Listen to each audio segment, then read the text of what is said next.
안녕하세요. 저는 이번 사연을 내놓기까지 참으로 여러 고민을 했던 사연자라 말할 수 있겠습니다. 사연 채널을 보고 평소 웃고 웃으며 많은 위안을 얻곤 했는데요. 막상 사연자가 되어 이 이야기를 쓰려니 가슴이 조이는 느낌도 들고 답답함도 가시질 않습니다. 아마도 제가 최근 겪었던 이 일에서 완전히 치유되지 못한 것이 이유라면 이유겠네요. 오늘 제 사연을 들으시면 놀라하실 분도 기막혀 하실 분도 계시겠고 또 어쩌면 저를 비난하실 분도 계시겠지만 부디 따뜻한 위로의 말씀 전해주신다면 감사하겠습니다. 저희 시어머니는, 아니 이제 전 시어머니라고 불러야 맞는데요. 편의상 시어머니라고 말씀드릴게요. 시어머니는 제가 남편과 결혼하겠다고 찾아왔을 적에 무척 저를 귀하게 여겨주시고 반겨주셨습니다.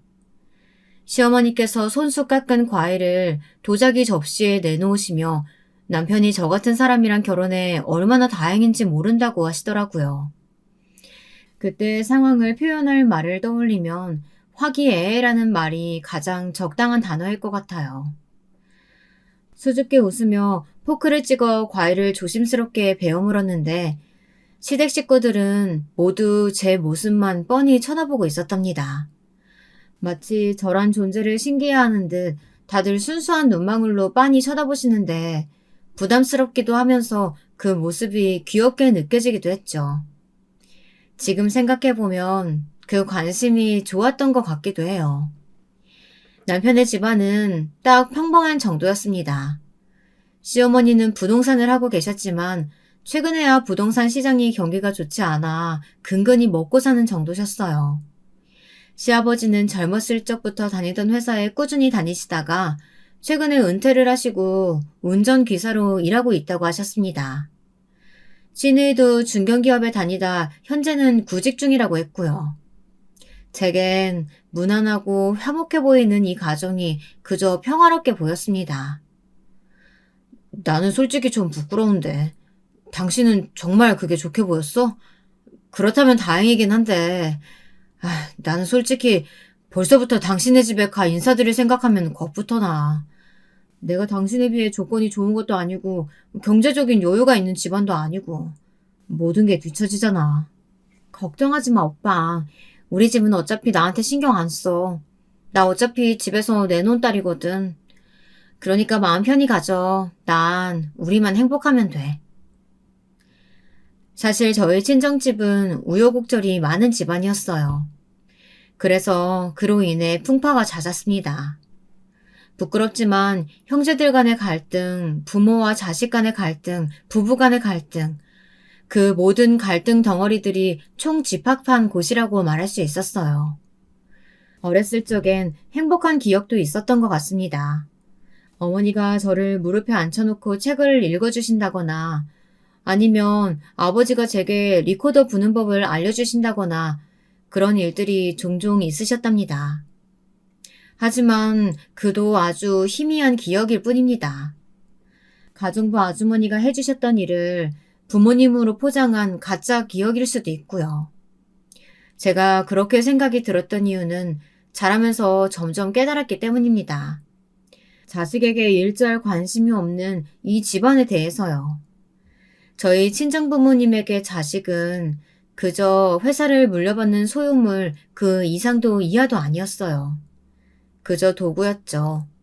자신들이 해낸 성취를 이어 물려받아 더 크게 회사를 성장시켜줄 그런 것들이요. 그래서 늘 저와 친오빠, 언니, 여동생까지 저희 사남매를 저울에 달아보며 경쟁을 시키곤 했습니다. 경쟁에 조금이라도 뒤처지는 것 같으면 그날은 가정교사에게 매를 맞기도 했고 혹은 밥이 없어지기도 했습니다. 자아가 생기는 나이부터 그런 일을 겪고 자라니 자연스레 부모에 대한 기대가 사라지고 오히려 증오와 원망이 자라나기 시작하더군요. 저는 부모님이 두려웠고 친구들도 이때부터 저를 하나둘 동정하기 시작했어요. 부잣집 애지만 불쌍한 애.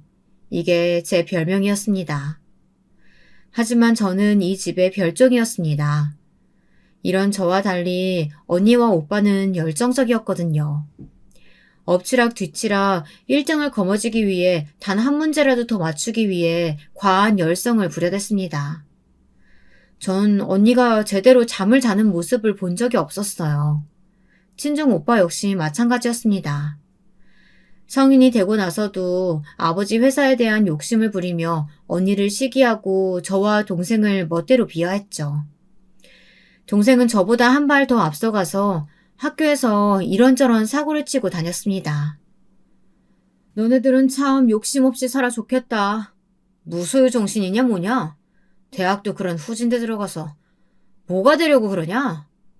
야, 있잖아. 세상은 나 같은 사람한테 대우해주는 거야. 너같이 아무것도 뭘 하려는 정신없는 애들은 도태되기 딱 좋아. 이런 집안에서 자랐으면 그에 맞는 품격을 갖춰야지. 하여튼 니네 앞길이 눈에 훤하다. 나중에 돈 빌려달라고 울며 불며 매달리지 말아라. 나는 혈육이라도 돈에는 아주 칼 같은 사람이야. 알지 내 성격? 어련하시겠어. 오빠 근데 있잖아. 나 오빠한테 돈 빌려달라고 할 생각 없고 동생이나 나는 알아서 잘 살 거야. 그러니까 오빠가 그런 말 짓거려봐야 아무 타격 없으니까 혼자 거울 보고 말하던가 그래. 듣기 싫으니까. 뭐야? 네. 하지만 저는 성격이 할 말은 다 하는 성격이고 괄괄한 성격이었어요. 특히나 남에게 싫은 소리 듣고 가만히 있을 성격은 더더욱 못됐습니다. 한마디로 양반은 아니었죠. 그래서인지 시어머니의 말을 고분고분 듣지 못했던 거였습니다. 시어머니께서 이 고부 갈등의 90%는 제게 책임이 있다고 말하곤 했었는데 그 말에 동의는 못하지만 아무도 제가 그저 어머니 말에 순종하는 며느리로 살았다면 적어도 을로서 살 수는 있었을 겁니다. 조용히 갈등을 일으키지 않은 채로요. 어렸을 적 부모님에게 제대로 사랑받지 못하고 자란 것은 제게 있어 큰 상처였습니다. 그래서 저는 어느 정도 돈이 모이자 월세방을 구해 집에서 나가버렸습니다. 성인이 되어 감행한 일이기에 가출은 아니었지만 당시의 기분은 마치 가출이라도 한 듯 그렇게 홀가분하고 후련할 수가 없었어요. 저는 그날로부터 제가 하고 싶은 것들을 누리고 다니기 시작했어요. 세계 여행부터 시작해 남자친구와 연애해보기 등등 그간 부모님의 그늘 아래에서 누리지 못했던 자유로움을 만끽한 거죠. 두 날개를 활짝 펴고 당당히 날아다니는 기분이었답니다. 그리고 저는 여행지에서 지금의 남편까지 만나 결혼에까지 이르게 되었습니다. 제가 하고 다니는 행동으로 보나 입고 다니는 옷으로 보나 남편은 제가 부잣집 딸인지 전혀 몰랐다고 합니다. 나는 당신이 당신 아버지 회사 이름 말했을 때 진짜 엄청 놀랐어. 내가 솔직히 좋은 명문대 나왔잖아. 그래서 거기 회사에 지원한 적도 있었는데 서류에서 탈락했었거든. 그만큼 인력 채용도 까다로운 곳이라 하던데. 나는 당신이 그런 집안 딸이라고 해서 처음엔 날 데리고 장난치나 이런 생각까지 했다니까. 근데 뭐 아무튼 잘된 일이긴 한 것 같아. 당신 친정이 잘 살면 뭐 어쨌든 나중에 우리 사는데도 도움 줄 테니까. 그땐 잠자코 듣고 있었지만 알고 있었죠. 부모님은 제게 도움 따위는 일절 주지 않을 것이라는 것을요. 그래서 나중에 부모님을 뵈러 가기 몇 달 전 미리 언지를 주었습니다. 당신 기대 꺾는 것 같아서 미안한데 우리 부모님 당신이 생각하는 그런 사람 아니야. 물론 기업가로선 존경하실 만한 분들이지. 나도 그렇게 생각해. 근데 부모? 그건 모르겠어. 부모가 되기엔 솔직히 자격 미달이라고 생각해. 지극히 자신의 일만 사랑하신 분들이야. 성공만 중요시 여기고 그 외의 것들은 다 쓸모없는 것들이라고 생각하시는 분들이지.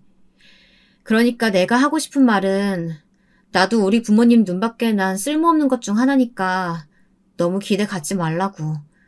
나한텐 재산도 물려주지 않으실 거야. 뭐? 그런 게 어딨어. 당신도 자식인데. 남편은 왜인지 그때 약간 실망한 기색이었습니다. 저는 어쨌든 과거 이야기를 풀어내 조금은 개운하고 상처가 치유되려 하는 기분도 들었는데 말이죠. 그때 알아봤어야 했는데 저는 시기를 놓치고 결혼까지 해버렸네요. 상견례는 간소했고 저희 친정 부모님 두 분 다 참석은 해주셨지만 사실상 시부모님이 민망할 만큼 말씀이 별로 없으셨습니다. 나중에 시어머니께서도 한번 너스레를 떠시더군요. 아유, 상견례 자리가 너무 조용한 것 같아요.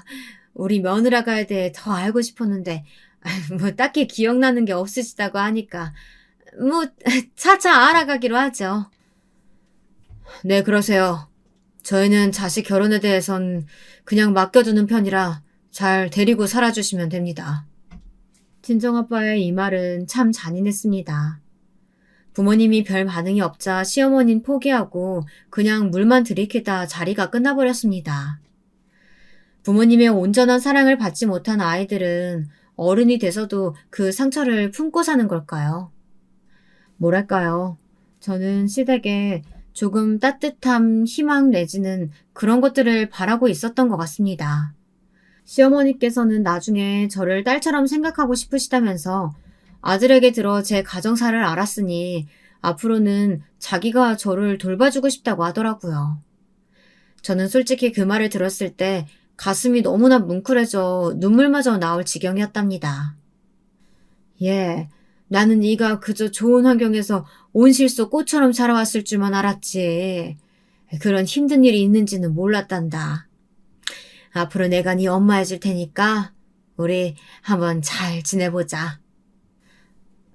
감사합니다, 어머님.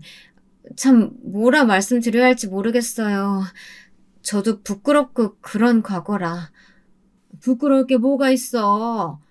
원래 똑같이 애 낳은 부모라고 해도 뭐 애는 뒷전이고 자기만 더 챙기는 부모들도 있는 거야. 사부인이 그렇단 소리는 아니고. 아무튼 소연아, 오늘 우리 엄마와 딸 된 기념으로 데이트 나가자. 백화점에서 엄마가 맛있는 거 사줄게. 아유, 난 딸이 2명이나 되네. 복도 많지. 그러면서 시어머니는 저를 데리고 백화점 지하상가에 데려가 초밥을 사주셨는데요. 평소 해 들어간 음식을 별로 좋아하지 않는 저도 그날만큼은 아무 말 없이 넘길 만큼 맛있더라고요. 그리고 어머닌 그 옆에 시장애가 조금 나이대가 들어 보이긴 하지만 제게 어울릴 것 같다며 옷 몇 벌도 제 가방에 넣어주셨는데요. 전 왠지 모르게 이런 게 친정 엄마의 정이 아닐까 하는 생각이 들었습니다. 시어머니가 제게 해주셨던 그 시집살이에 대한 이야기는 내내 마음에 남았습니다. 사실은 말이다. 이건 우리 아들, 딸도 잘 모르는 얘기지만 내가 젊었을 적 시어머니한테 꽤나 구박을 많이 당했어. 참 그 시절은 시어머니를 정말 어머니라고 생각하고 모셔야 하는 시절이었지. 그래서 그런지 나를 막대하는데도 그저 내내하며 순정하기 바빴단다. 그때부턴가 눈물이 많아지고 밤만 되면 괜히 울적해지는 거야. 감정 기복도 심해지고. 네 시아버지가 처음엔 내가 치매인 줄 알았다고 한다. 그 정도로 마음이 많이 힘들었어. 근데 이렇게 너를 만나니 참 동병상련 같고 마음이 애틋하고 그렇네. 정말 어머니 말 맞다나 우리의 처지가 비슷했던 것 같고 그래서인지 더 정이 갔어요. 신우이 역시 제가 시어머니와 사이가 가까워지니 반갑게 생각하더라고요. 혹시나 질투라도 할까 걱정했는데 오히려 정겹게 대하여 다행이었습니다. 아가씨, 사실 저는 저번에 아가씨만 두고 어머님이랑 같이 백화점 갔다 와서 좀 그랬는데 혹시 기분 나쁘지 않았죠? 새언니, 우리 오빠도 그랬지만 우리 엄마 되게 다루기 힘든 사람인데 엄마가 언니한테 의지를 많이 하나 봐요. 엄마가 전화로도 언니 얘기 진짜 많이 해요. 정말 누가 딸인지 모르겠다니까요. 아, 그래요? 나는 그냥 도리만 하는 건데 어머님이 워낙 잘해주셔서. 언니가 잘하니까 그렇겠죠. 앞으로 저 대신 우리 엄마 잘 부탁드려요. 사실 신우이는 자기 주관이나 고집이 좀 강한 편이었어요. 외국에서 미술 쪽으로 유학 생활을 하다 왔다고 했는데요. 사실 시댁은 유학까지 보내줄 수는 없었던 형편이었지만 시누이가 안 보내주면 죽겠다고 단식 투쟁을 하는 바람에 가게 됐다고요. 그래서인지 저한텐 괜찮지만 가끔씩 시어머니를 대하는 태도나 자기 오빠를 대하는 태도를 보면 너무 아랫사람 대하듯 하더라고요. 오빠 주제에 부잣집 새언니라니 웬 말이야. 참 오빠 팔자도 이렇게 필 줄 누가 예상이나 했겠어. 뭐 아무튼 오빠도 대학 잘 나왔겠다. 회사 월급도 나쁘지 않겠다. 새언니 뒷배경도 있겠다. 앞으로 구질구질하게 살진 않겠네. 나는 오빠 노총각으로 늙어 죽을까봐 걱정했는데. 시누이가 가끔 술에 취해 이렇게 말할 때가 있었는데요. 저는 이 어투가 무척이나 저희 친정오빠와 닮았다고 생각했습니다. 불쾌했어요. 오만하고 사람 아래로 보고 그런 어투잖아요. 제가 나서서 그렇게 말하지 마시라 한마디 하고 싶더라고요. 근데 저한테 한 것도 아니니 그럴 수가 없었죠. 다행히 이를 중재한 건 시어머니였습니다. 시어머니는 시누이에게 새언니도 있는데 말 조심하라며 어른답게 꾸중을 하셨어요. 그렇게 어머니는 시댁에서 유일하게 제가 진심으로 따를 수 있는 분 같았습니다. 그런데 이렇게 의지하며 앞으로 더 잘해야겠다고 마음먹은 것도 잠시 뒤이어 발생한 사고 같은 일에 저는 제가 대처를 잘못한 걸까 곱씹게 되더라고요. 솔직히 저희 구독자분들께도 시어머니의 이런 행동이 과연 괜찮은지 묻고 싶은데요. 사건의 발단은 저희 시어머니께서 백화점 쇼핑 이야기를 서두로 얘기를 이어나가시다가 불현듯 동남아로 여행을 가고 싶다고 하신 거였어요. 아무래도 우리 모녀 정을 다지기엔 짧았던 것 같아서 말이야. 거기 동남아 황제 관광이라고 패키지가 있더라고. 나는 노인네라 낮에 땀 뻘뻘 흘리며 나돌아다닌 것도 못하겠으니까 그냥 호텔 이런 데 하나 잡아가지고 푹 쉬었다가 오는 게 어떨까 싶어. 글쎄 이 시아버지도 내가 그 얘기 꺼내니까 그렇게 좋아하시는 거 있지? 아 그래요 어머님? 근데 제가 사실 지금은 못 가고 아이들 방학 기간에 가야 할 것 같아요. 곧 방학이니까 너무 오래 기다리지 않으셔도 될 것 같아요. 그래 그래. 내가 우리 며느리랑 놀러 간다고 하니까 동네 사람들도 얼마나 부러워하는지 몰라. 그 정인애 있지? 내가 말했던 미용실하는 아줌마. 그 집에 딸만 넷이잖아. 딸 부잣집이라고 참 부러웠는데 이젠 부럽지가 않다. 배 아파 낳은 딸은 이 엄마한테 관심도 없고 그저 집에서 놀고 먹기 바쁜데 우리 며느리가 날 이렇게 챙겨주네. 며느리 하나가 최고다. 일단 어머님과의 여행은 좋았습니다. 간다는 생각만으로도 행복해졌어요. 다만 걱정되는 부분은 제가 몸 컨디션이 그렇게 썩 좋지 않았어요.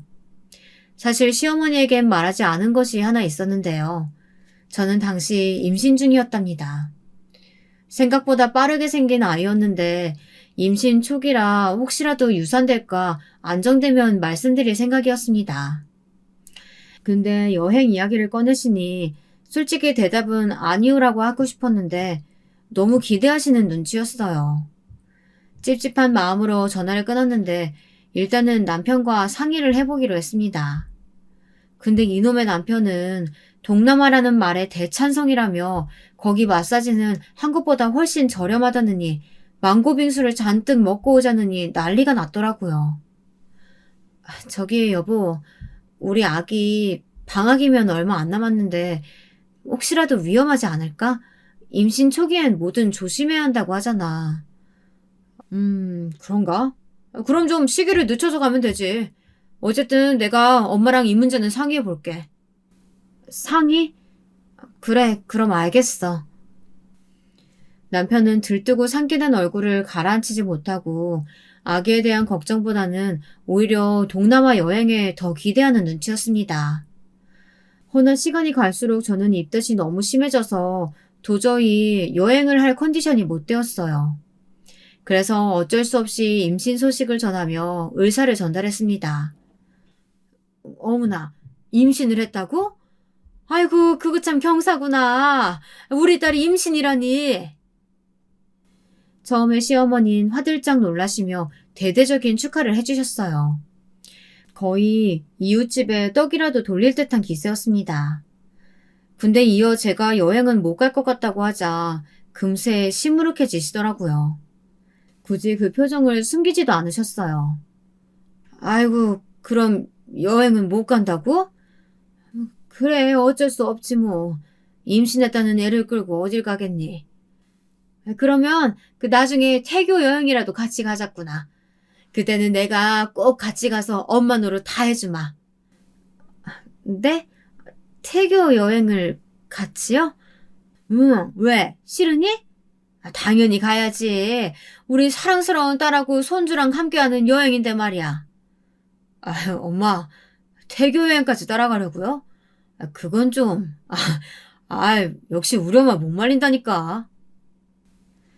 제가 이때 뜨악했던 것은 태교 여행을 시어머니와 함께 간다는 게 조금 상상이 안 되었기 때문입니다.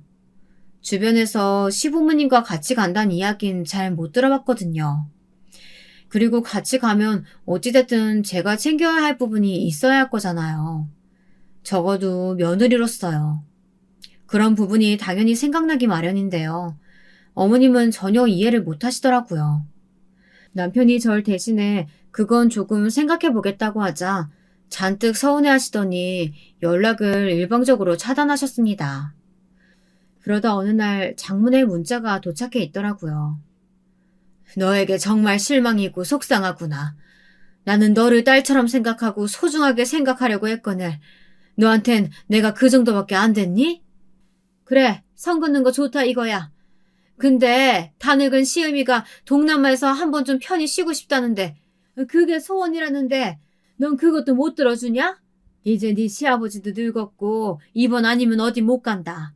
나도 마찬가지고. 참 서럽다 서러워. 그 후 저를 불러다가 눈물을 펑펑 터뜨리시고 바닥을 치며 떼굴떼굴 구르시는데 저는 입만 벌린 채 쳐다보고 있었습니다. 도대체 어떻게 받아들여야 할지 모르겠더라고요. 솔직히 저야말로 실망스러웠어요. 철이 없으시단 생각도 들고 자기가 너무 가고 싶으니 그닥 동남아에 관심도 없으신 시아버지를 끌어들이는 것으로밖에 보이지 않았습니다. 하지만 그 성화에 결국 태교 여행을 따라가셨고 아주 즐겁게 즐기다 오셨습니다. 세상에 특급 호텔에서 룸서비스를 시키며 수영장에서 물개처럼 수영을 하시는데 저는 허탈한 마음에 그저 웃고만 있었네요. 그때까진 그래도 좋은 마음이었던 것 같아요. 우리 시어머니 내가 딸 같은 마음으로 여행 보내드린다 생각하자 이렇게 여기면서요. 그런데 여기서 한 번 더 저를 경악해 한 일이 있었으니 바로 비용 문제였어요. 저는 그때까지만 해도 비용을 어떻게 할지에 대한 대책이 없었습니다. 사실 시부모님 측에서 먼저 제의를 했으니 제가 대부분을 부담하더라도 조금은 내주실 줄 알았거든요. 그런데 호텔부터 음식까지 모든 걸 시어머니에게 마쳤음에도 지갑을 열지 않으시더라고요. 나중에 남편이 또 우스갯소리로 한마디를 했는데 시어머니는 장단을 맞추시며 호호실실 웃으시더라고요. 아니 엄마, 아주 며느리 덕분에 호강하네. 이런 여행 언제 또 와보겠어. 엄마 복 받은 줄 알아야 돼. 아까 면세점에서 소연이가 명품 지갑 사줘. 거기다 엄마 무슨 기념품 챙겨야 한다고 선물 무슨 코끼리만큼 들고 가잖아. 그래. 나도 고마운 거야. 당연히 알지. 근데 우리 딸이 해주는 건데 뭐 그렇게 어렵게 받을 거 없지 뭐. 안 그래? 딸이 엄마 생각하는 마음이란 건 원래 그런 거야. 우리 딸 고마워. 다음에도 부탁한다. 저를 딸이라고 지칭하며 그렇게 말씀하시는데 제가 나중에는 좀 참지 못하고 한마디를 하게 되었어요. 이때 저도 시어머니의 몇 가지 발언들에 꽤 예민해져 있었기 때문이에요. 그것도 친정 관련한 발언들로요. 시어머니께서 남편에게 대강 들은 이야기로 몇 가지를 유추해 보셨는지 저희 언니와 오빠가 뭐하고 사는지 어디에 사는지 아파트 평수는 몇 평대인지 그런 걸 캐물으시더라고요. 그러다 동생 이야기가 나왔는데 거기서 제 기분이 확 상해버린 겁니다. 동생은 홍대에서 자그마한 미용실을 운영하고 있었고, 그걸 그대로 전했더니 시어머니 표정이 묘하게 변하더라고요. 미용실? 평수가 어떻게 되는데? 사진 한번 보여줘 봐봐. 아, 이거냐? 아이고, 쬐끄만하네. 아니, 이래서 언제 집 사고 결혼하고 한대냐?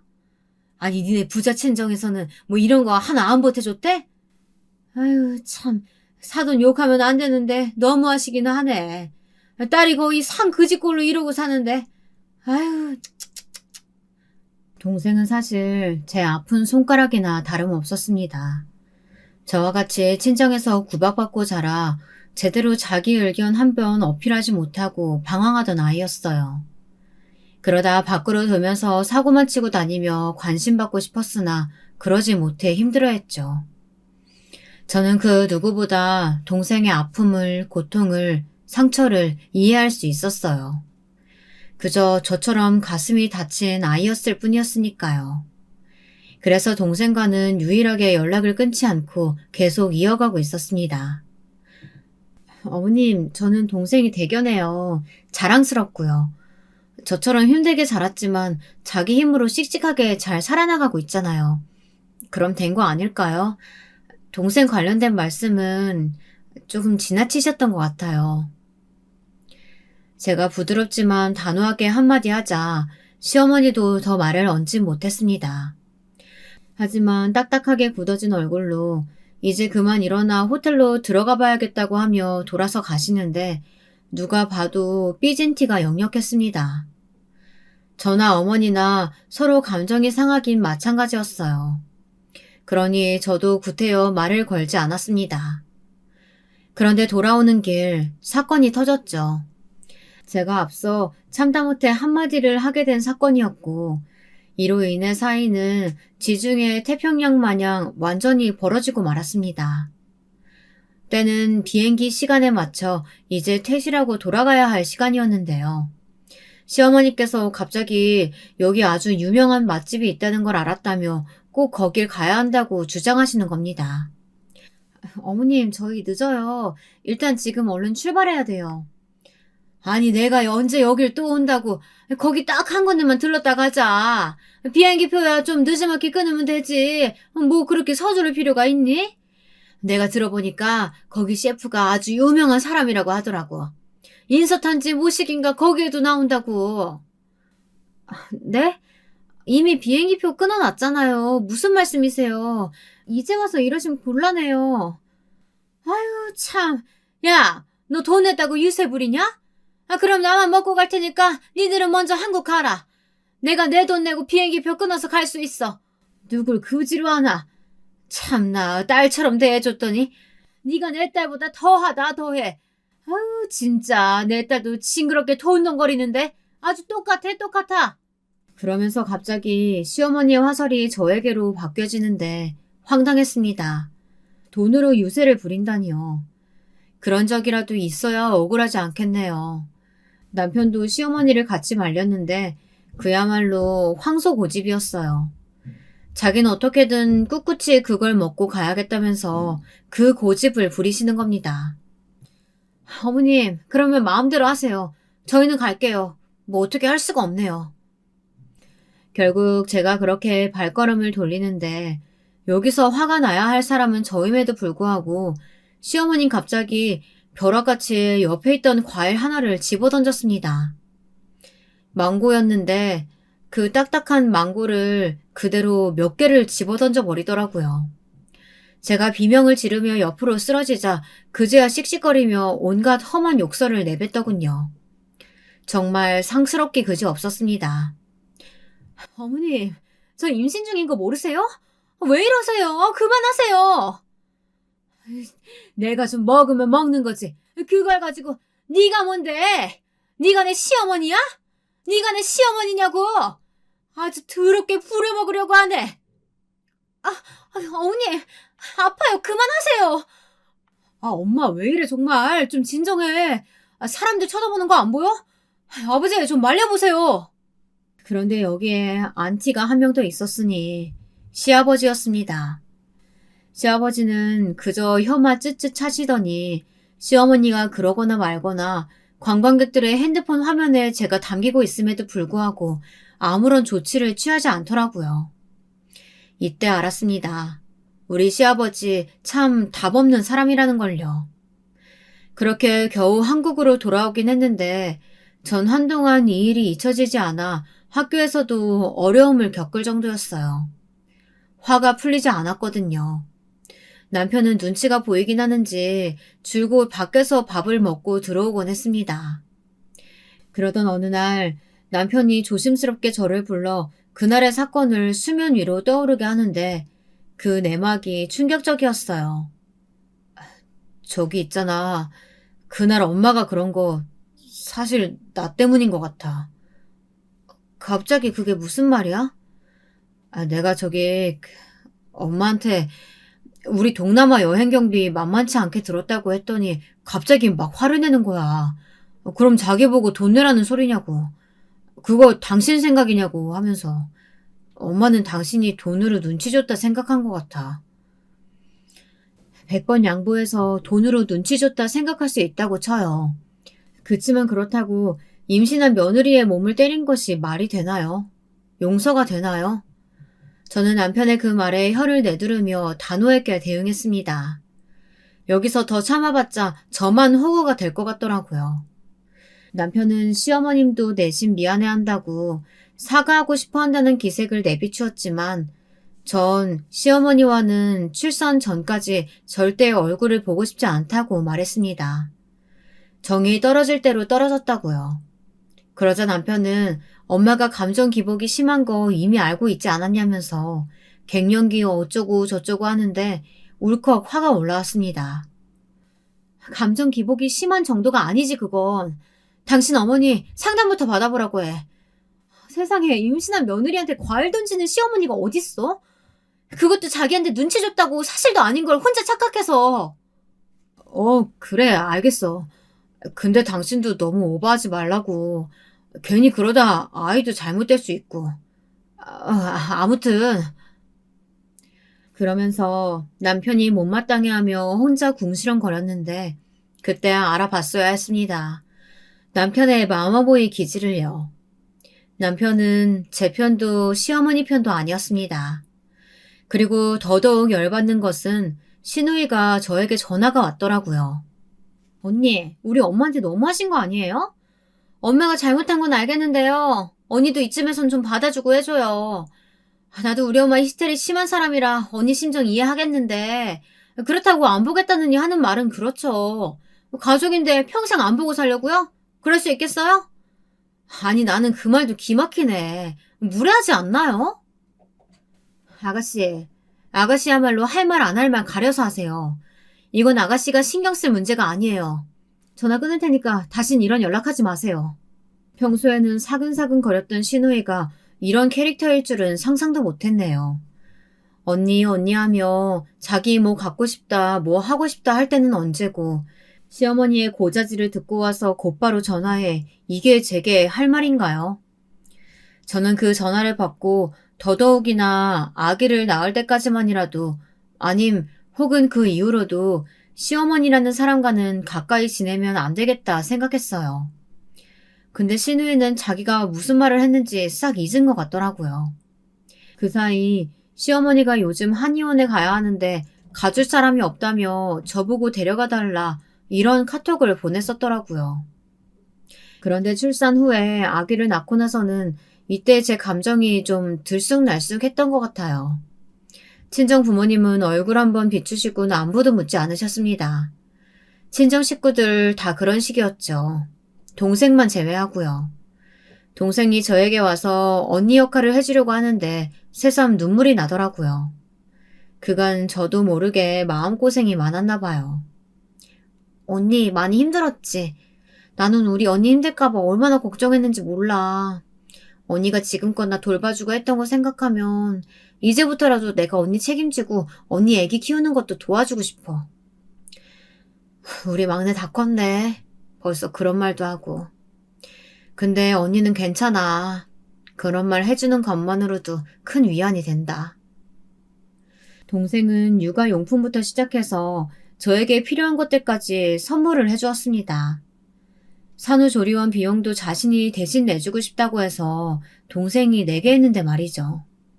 반응에 많은 저는 미안하고 고마운 마음뿐이었죠.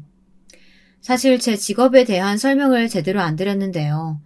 제가 선생님이 되기로 결심한 계기는 동생 때문이었습니다.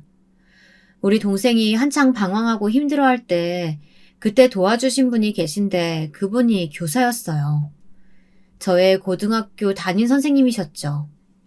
스승의 날에 찾아간 그분과 얘기를 나누다 동생 이야기가 나왔는데 동생을 만나보시겠다고 하더군요. 동생의 마음이 불안정한 상태라 선생님과 동생의 만남이 그땐 좀 불안하기도 했는데요. 선생님은 아주 어른스럽게 동생에게 조언을 해주셨던 모양입니다. 동생이 그 이후로 좀 바뀌게 되었거든요. 그리고 저도 제 과거를 돌아보니 그 선생님을 만나면서 마음이 많이 진정되고 위로를 받았던 것 같았어요. 어린 영혼들을 다독이고 인도해 줄 수 있는 사람, 교직이란 자리, 이런 것들에 매료되어 저는 곧바로 대학부터 다시 준비해 교사의 길을 걷게 되었습니다.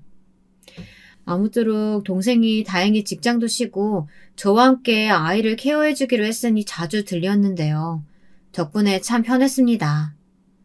근데 엄마가 된 기쁨에 보람에 벅차오르는 감정을 누리고 있을 무렵 어느 날 시어머니가 무턱대고 연락도 없이 찾아온 겁니다. 문을 떵떵 두드리더니 큰 목소리로 아기 좀 보여달라고 소리를 치는 게 아니겠어요? 동생과 같이 있을 때였는데 동생은 어이가 없는 얼굴로 누구냐고 묻더군요. 결국 마지못해 문을 열었는데 시어머니는 자기 집인 듯 신발을 벗고 들어와선 아기 얼굴을 슬쩍 보더라고요. 저는 이미 태유 여행에서 단단히 마음이 상한 바가 있었고 시어머니를 아직 마주할 준비가 안 되어 있었습니다. 그런데 갑자기 눈물을 훔치시더니 그러더군요. 너도 알다시피 내가 좀 예민한 때가 있잖니. 우울증이 깊어 그래. 그땐 이 시애미가 미쳤다 생각하자. 사돈처녀 와 있는 걸 봐선 몸이 아직 편치 않은가 보네. 내가 네 엄마 해준다고 했지 않니? 그날 일 있고 우리 새롭게 시작하자꾸나.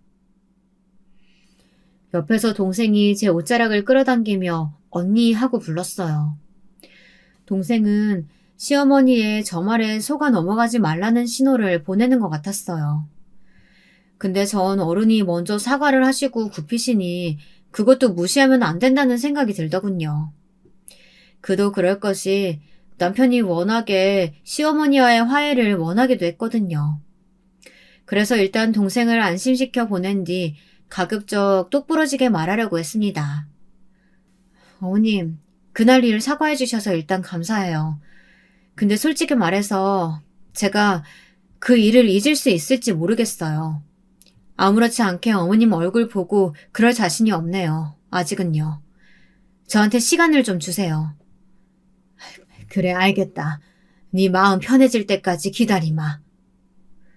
시어머니는 그러고 돌아가셨어요. 며칠 지나고 나니 저도 조금 마음이 풀리더군요.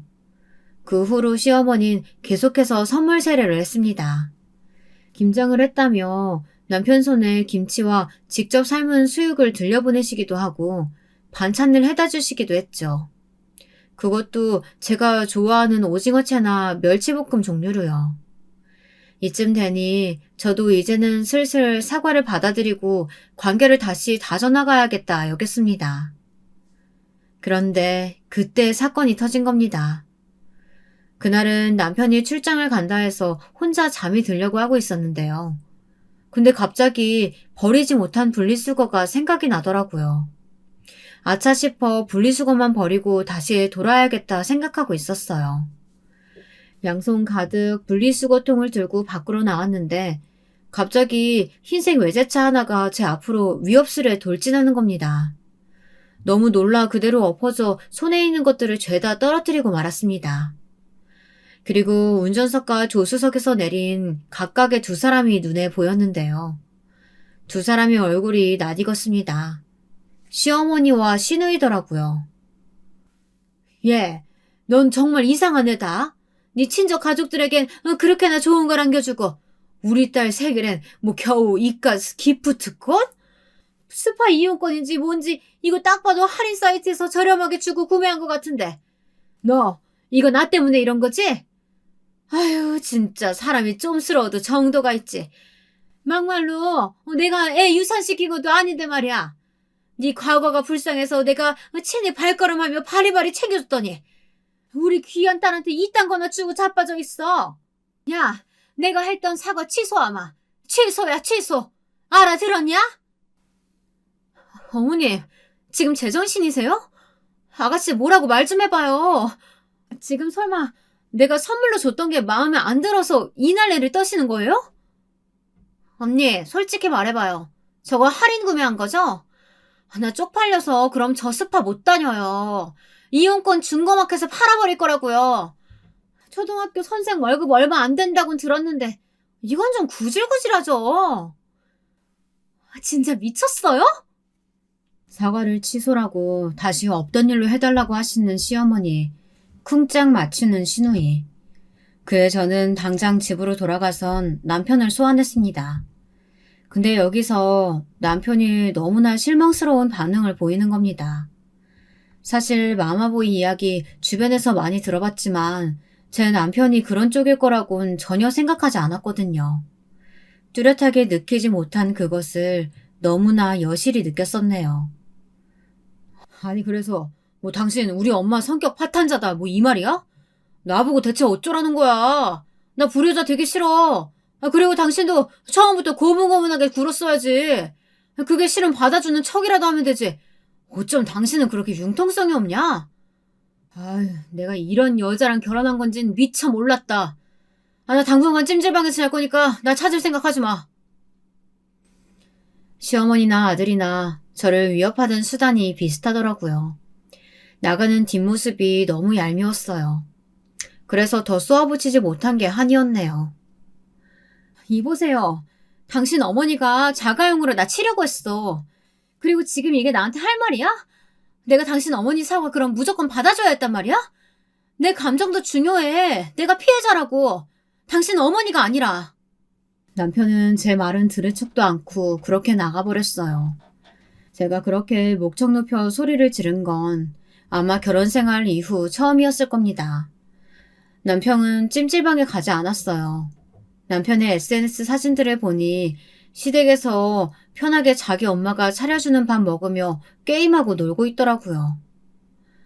우리 엄마 밥 최고, 엄마가 해준 총각김치 너무 맛있다. 이런 글들을 올리면서요. 남편에게는 사실 좀 특이하다면 특이한 습관이 있긴 했는데요. 바로 SNS 중독이라는 점이었답니다. 한번 보면 빠질 듯이 보는 것도 보는 거지만 꼭 글을 올려댔어요. 어디 음식점을 가도 사진을 찍고 먹어야 했고 찍기 전에 먹으면 그런 걸로 저를 은근히 눈치 주기도 했죠. 그때는 그게 귀엽다고 생각했었는데 그건 그냥 관심이 미치도록 고픈 사람의 행동일 뿐이었습니다. 그리고 한 가지, 남편의 그간 SNS를 뒤지다 보니 이상한 점을 발견했어요. 저와 연애할 적 사진들이 싸그리 삭제되어 있더라고요. 홧김에 지운 모양이었습니다. 정말 유치하기 짝이 없었는데요. 이 또한 시어머니의 성격을 그대로 빼닮은 거였겠죠. 모전자전이라고 시어머니와는 전혀 다를 거라고 생각했던 남편의 이런 모습에 저는 단단히 실망하게 되었습니다. 그런데 동생은 이를 조금 다른 시각으로 보더라고요. 언니, 근데 좀 이상하지 않아? 뭐가? 형부, 갑자기 사진 지운 건 홧김이라 쳐도 언니한테 이 정도로까지 막대하진 않았었잖아. 자기 엄마 편 들면서 왜 갑자기 날뛰는 건데? 그건 저도 생각지 못한 부분이었습니다. 생각해보면 이상했을 법했는데 놓친 거였죠. 전 그 말에 곰곰이 남편의 최근 행동들을 떠올려보게 되었습니다. 출산할 즈음, 출산 후 두 시기 모두 남편은 출장이 잦았고 집에 들어오는 날이 적었습니다. 남편의 직업 특성상 출장이 잦은 업무이긴 했지만 요즘 유독 심하다고는 생각하고 있었어요. 설마 하는 생각이 머릿속을 스치는데 곧바로 아닐 거야 하며 고개를 젓게 되더군요. 하지만 동생은 계속해서 이상하다며 밀어붙여야 한다고 맞습니다. 어떻게 하라는 건데? 설마 뭐 흥신소 이런 거라도 이용하자고? 아휴, 야, 괜히 그런 거 하다가 이상한 거 알고 싶지 않다. 그냥 묻고 갈래. 무슨 바람이야. 누가 그 인간 좋아한다고. SNS 중독자의 머리털 빠져가는 유부남을. 회사에 이 유부남인 거 모르는 사람도 없는데. 언니, 회사에서 유부남, 유부녀 붙어먹는 숫자가 바퀴벌레 숫자보다 많대. 뭐? 그 정도로 많다고. 언니 무서우면 내가 알아볼 테니까 가만히 있어봐. 그때부터 심장이 뛰기 시작했어요. 동생은 행동력이 빠른 아이였습니다. 더군다나 무언가 촉이 왔다고 말하는 의미심장한 얼굴이 기묘했어요. 다음날부터 동생은 연락도 잘 안 되고 무언가 바쁜 듯 보였습니다. 그 무렵 시어머니는 자기 아들이 집에 와 있자 그게 또 나름대로 좋긴 했던 건지 며칠 연락이 없다 저희 집 문을 두드렸어요. 하지만 문을 열어주면 어떤 말들이 폭풍처럼 올지 예상되는 바였기에 경비실에 연락을 하거나 절대 문을 열어주지 않았습니다. 그러던 어느 날 동생으로부터 연락이 왔어요. 동생은 진지한 목소리로 메일로 무언가를 보냈으니 확인부터 해보라고 하더군요. 이게 뭐야? 아니, 이거 정말이야? 언제부터 이런 건데?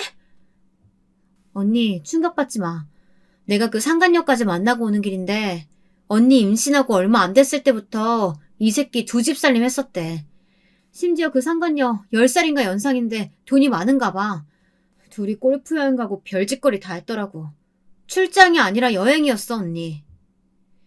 맥이 탁 풀리더군요. 설마 상상도 못했습니다. 저는 뒤이어 다른 소식 하나도 더 듣게 되었는데요. 동생이 이혼 소송 준비할 때 유리할 변호사까지 알아봐놨다며 이 과정에서 친정 부모님이 도움을 주셨다는 겁니다. 엄마가 언니한테 나름 미안했던 게 많았나 봐. 나도 엄마한테 이 일 말할 생각은 아니었는데 엄마가 하도 언니 소식을 물어오길래 허락받지 않고 말해서 미안해. 근데 엄마가 지금 아주 난리야. 가만두지 않겠다고.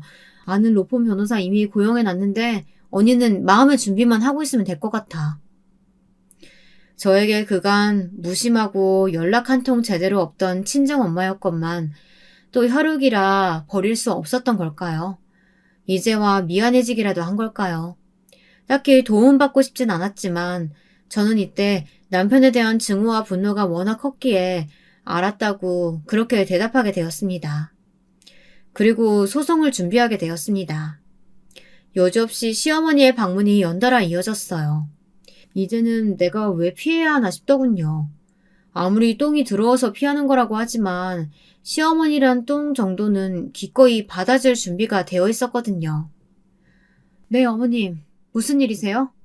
남편 내쫓은 걸로 화내시려고 하셨어요? 무슨 그런 말을 하니? 너한테 할 말 있어서 온 거라니까. 화내려는 게 아니야. 시어머니의 목소린 웬일인지 부드럽고 다정했어요. 마치 저와 처음 인사했을 적처럼요. 내가 말이다. 너한테 부탁할 게 있어서 말이야. 네 시누이 시집 가는 거 혹시 들었어? 준영이한테 말이야. 너희가 싸운 이후로 벌어진 일이라 못 들었을 수도 있겠구나. 아무튼 우리 준이 시집 가는 집안이 세상에 강남에 아파트 몇 개는 가지고 있는 부자 집안인데 너도 알다시피 우리 집안 형편이 좀 부족하잖니. 혹시 네가 좀 도와줄 수는 없을까 해서 말이야.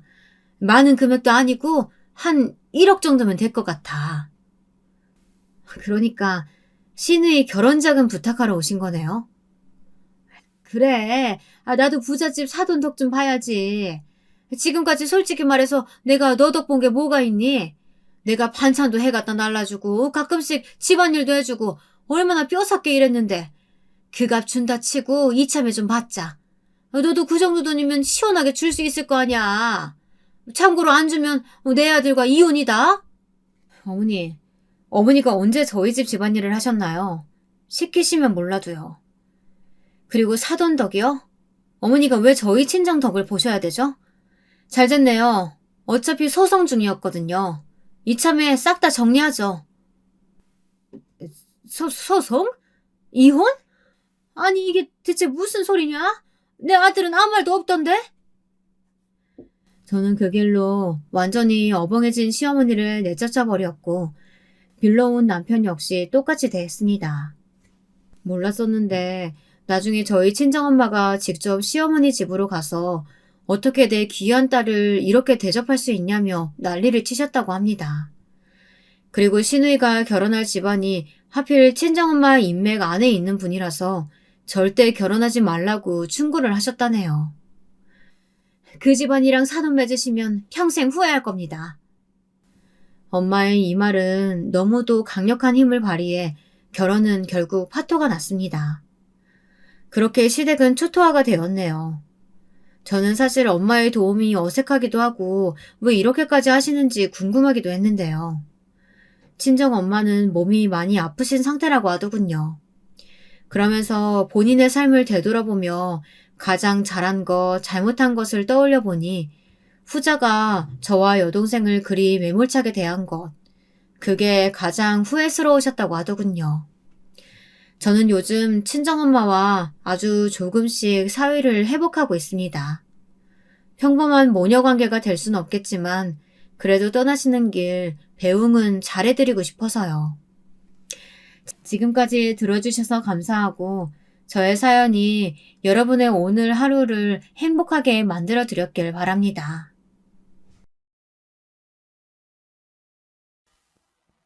안녕하세요. 이제 30대 중반에 들어선 진정한 30대가 된 여성입니다. 저는 몇 년 전까진 국어 강사로 일을 하다가 결혼 후에는 전업주부로 살고 지냈어요.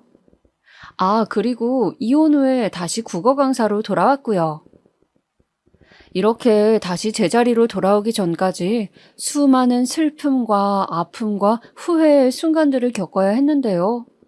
그 파란만장한 시간들을 여러분들께 이야기해드릴까 합니다. 위에서 말씀드렸다시피 저는 32살 때까지 학원에서 국어 강사로 일을 했습니다. 유명한 학군이 있는 학원가에서 꽤나 큰 학원이었어요. 대학원을 졸업한 뒤 운 좋게 바로 취직하고서 5년간 몸담갔던 첫 직장이기도 했습니다. 사실 전 임용고시를 보고 선생님이 되고 싶었지만 시험을 보는 족족 낙방했어요.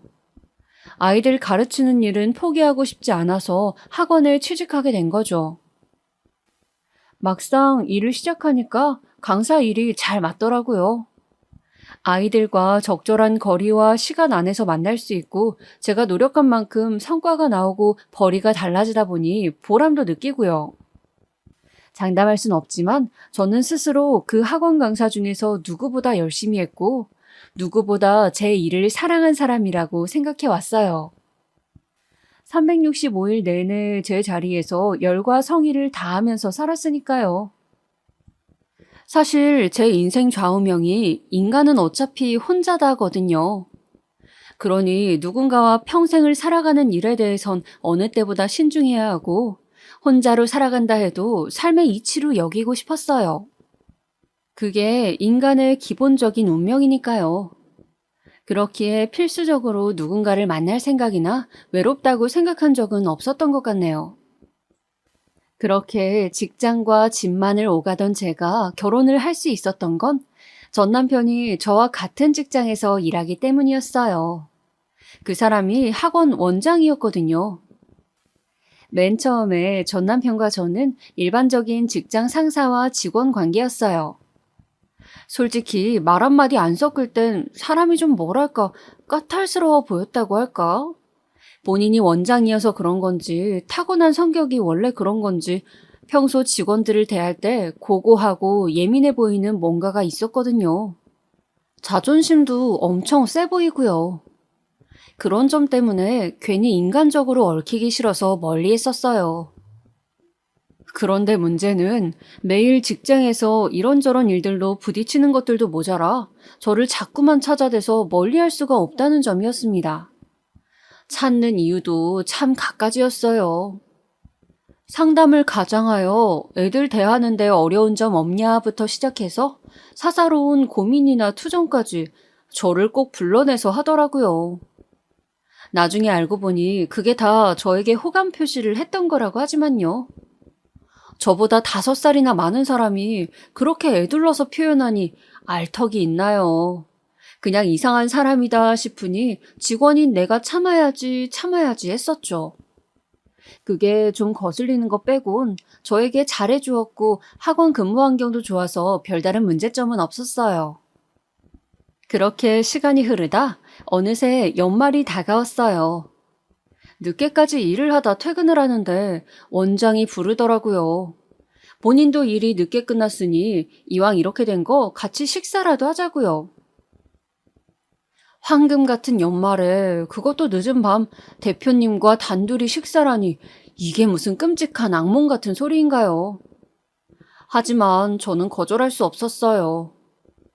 이제 곧 연봉 협상도 있고 요새 새로 채용되는 강사들이 늘어서 살짝 신경 쓰이기도 했거든요. 그렇게 어색한 식사 자리를 갖게 되었는데 전혀 예상치 못한 말을 듣게 되었습니다. 술을 조금 마신 원장이 취해서 그런 건지 뭔지 그동안의 속내를 이야기하더라고요. 제가 처음 들어올 때부터 마음에 들었는데 자신이 없어서 여태껏 밥 한 번 먹자고 못했다네요. 본인은 자신감도 자존감도 없어서 좋아하는 상대에게 접근하고 만나자 하는 게 너무 어려웠대요. 그런데 그렇게 3년이 지나고 나니 이젠 지쳐서 그만둘까 했는데 얼마 전 어떤 남자가 저를 학원 앞까지 데리러 온 모습을 보고서 너무 스스로가 한심하게 느껴졌다네요. 그래서 이렇게 된 거 말이라도 해보자며 저를 불러낸 거였더라고요. 사실 원장님이 보았던 그 남자는 저희 친오빠였거든요. 그걸 보고 오해했었나 봐요. 혼자 머릿속으로 얼마나 상상의 나래를 펼쳤을까 생각하니 짠하기도 하면서 웃기더라고요. 사실 오래된 이야기라 구체적으로 어떤 말을 했는지까지는 가물가물하네요. 다만 뚜렷이 기억나는 건 그 이야기를 하는 내내 덜덜 떨면서 제 눈도 못 마주치던 그 수줍은 모습이 너무 의외였던 거였어요. 언제나 까다롭고 콧대 높다고 생각한 사람인데 이렇게 밖에서 보니 전혀 다른 사람이 돼버려서요.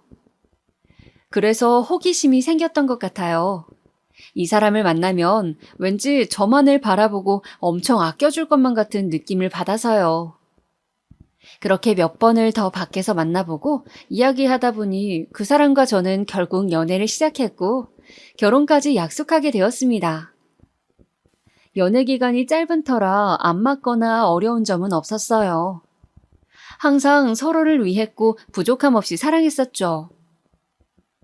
저는 그 사람의 자존감을 높여주고 그 사람은 누군가에게 기대는 법을 알게 만들어줬어요. 저는 자립심이 강해서 무슨 일이든 혼자서만 해내려고 했거든요. 사람이 사람의 온기를 필요로 하고 부족한 점을 서로 메워주는 일이 얼마나 행복한 일인지 그때 알았던 것 같아요. 그땐 서로가 서로에게 꼭 필요한 평생의 짝처럼 느껴졌어요. 그 후 결혼 준비를 시작할 때였습니다. 그 당시 시댁 쪽에선 전 남편을 지원해줄 여력이 없었어요. 일단 노후 준비가 안 되셨고 두 분 다 직장을 그만두신 터라 새로운 일을 알아보던 중이셨죠. 다행히 이 부분은 전 남편이 능력이 돼서 딱히 큰 문제는 아니었지만요. 그런데 전 남편은 결혼 전부터 부모님 용돈을 드렸다고 하더라고요. 정확한 금액은 모르지만 소소하게 용돈으로 쓰실 정도였던 것 같아요. 그 이야기를 들었을 때 저도 스치듯 가볍게 물어봤었죠. 그럼 오빠는 결혼 후에도 시부모님 용돈 드릴 거야? 그래야겠지?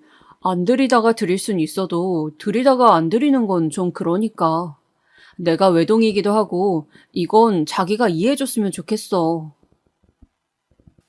그래, 맞아. 드리는 게 좋긴 하겠다. 그럼 결혼 후에 나도 우리 부모님 용돈 챙겨드려도 되지? 당연하지. 그럼 우리 집이랑 처가 두 쪽 다 부족함 없이 챙겨드리자. 우리는 젊으니까 더 열심히 일해서 채워가면 되잖아.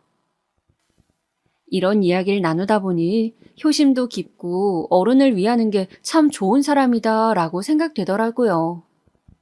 자신의 부모한테 잘하는 사람이라면 당연히 우리 부모한테도 잘해줄 거라고 생각했거든요. 시댁 쪽에선 도움을 받을 수 없는 상황이니 저도 친정에게 도움받지 않겠다고 했습니다. 저도 모아둔 게 꽤 됐고 신랑 쪽과 상황을 맞추는 게 합리적이지 않을까 싶어서요. 지금 생각해보면 그때 전 남편은 이 결정을 별로 좋아하지 않았던 것 같아요. 도움을 받을 수 있는데 일부러 받지 않는 거냐고 심드렁하게 물었거든요. 사실 부모님이 다니는 직장 외에도 따로 임대업을 하셔서 집안은 경제적으로 여유로운 편이었어요. 제가 굳이 이야기하지 않아서 임대업을 하는 사실에 대해 전 남편은 몰랐고요. 저희 집의 경제적 수준에 대해서 굳이 말해야 하나 싶어서 그냥 나이도 있는데 도움받기 좀 그렇다고만 대답했습니다. 그것도 사실이기도 했고요. 대신 전 남편이 해오는 만큼 해가겠다고 했죠. 그렇게 저희도 요즘 말하는 반반 결혼을 하게 됐습니다. 결과적으론 반반 결혼에 대해 전 남편은 엄청나게 좋아했어요. 공평하게 하니까 정말로 사람과 사람이 만나 같이 출발하는 느낌이 든다나 뭐라나. 결혼 초반에는 정신이 없었어요. 일도 하면서 집안일까지 돌보는 게 생각보다 더 힘든 일이더라고요. 일 끝나고 돌아오면 녹초가 된 내 몸 하나 살피는 것도 어려운데 청소에 빨래에 식사 준비에 할 게 태산이라 너무 힘들었어요. 전 남편은 제가 생각했던 것보다 더 깔끔한 사람이었더라고요. 집에 먼지 하나 있는 걸 못 보고 매일 청소를 요구하면서 아침은 꼭 먹어야 하고 그것도 매 끼에 찌개나 국이 꼭 있어야 하는 한마디로 너무나 귀찮은 스타일이에요. 그러니 일을 해도 끝이 나질 않았네요. 눈 감아도 해야 할 일들이 보이니 내가 가정부로 온 건지 아내로 온 건지 헷갈릴 지경이더군요. 전 남편은 저보다 출근은 느리지만 퇴근이 늦었는데 그러다 보니 집안일을 거의 도와주지 못했어요. 어제 늦게까지 일했으니 아침엔 좀 더 자야 하고 늦게 퇴근했으니 밤에는 일을 못하니까요. 그러다 보니 모든 가사 일이 제 몫이 된 거죠.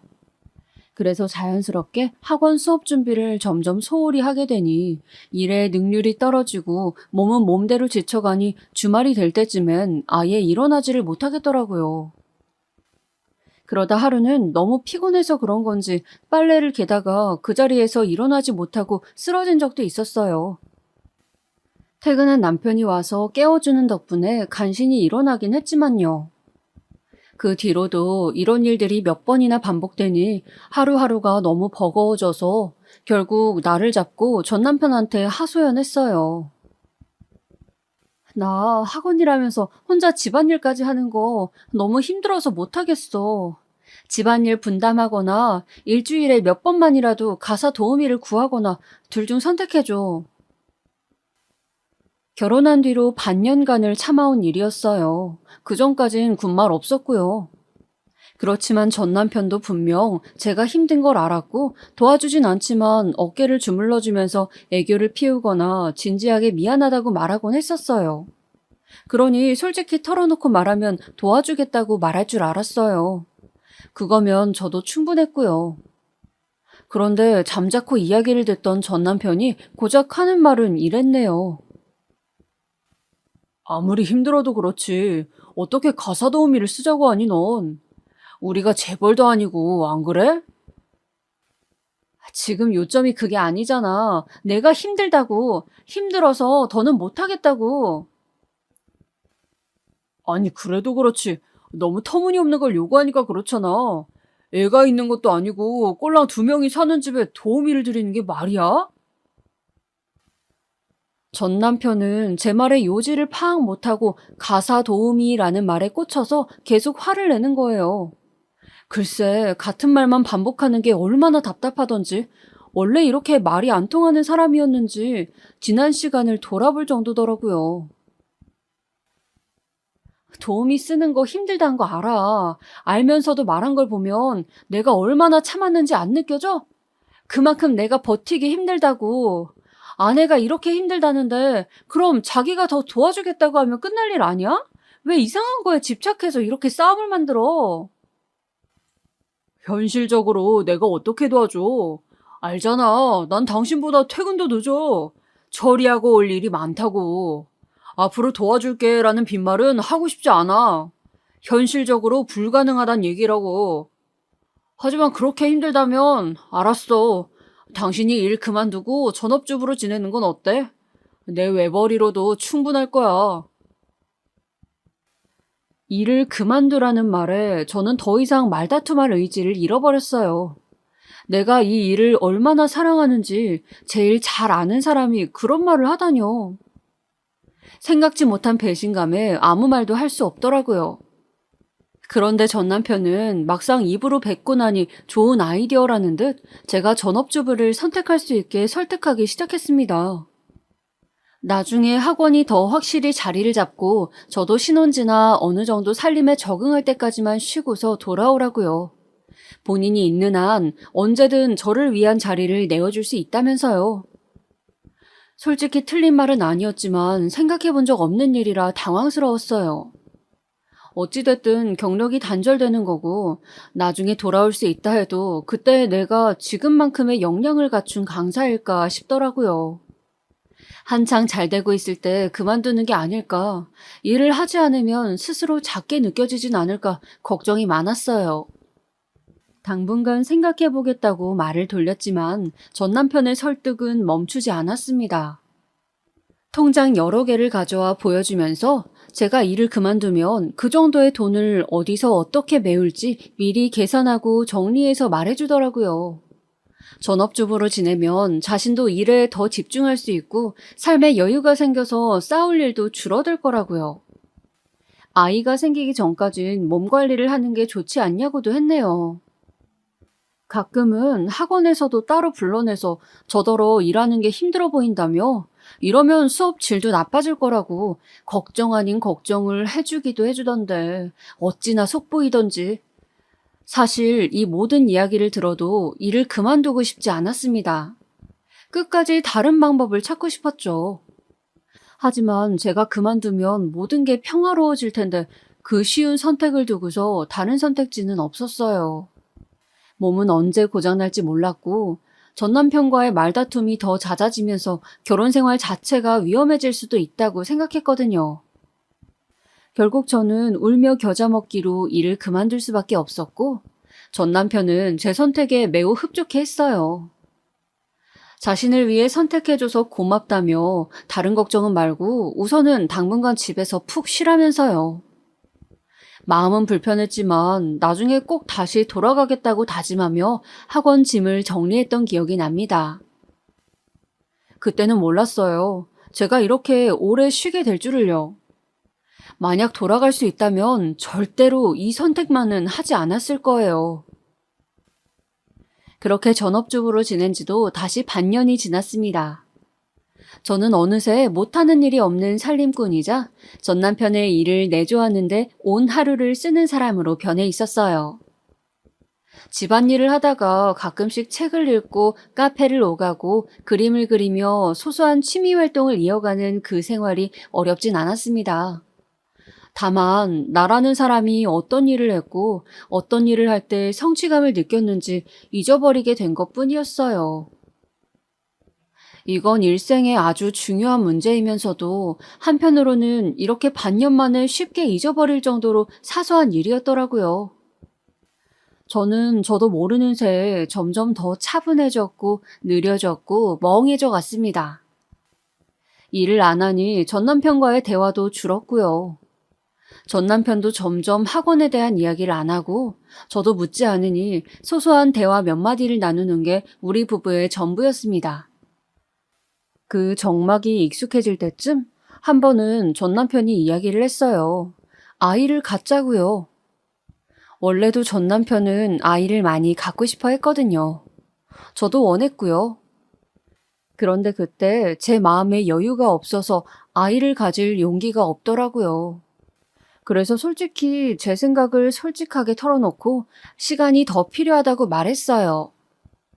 그러자 전 남편은 저에게 대체 뭐가 문제냐며 너무 나약한 것 같다는 말 한마디를 남기고서 대화를 끊었습니다.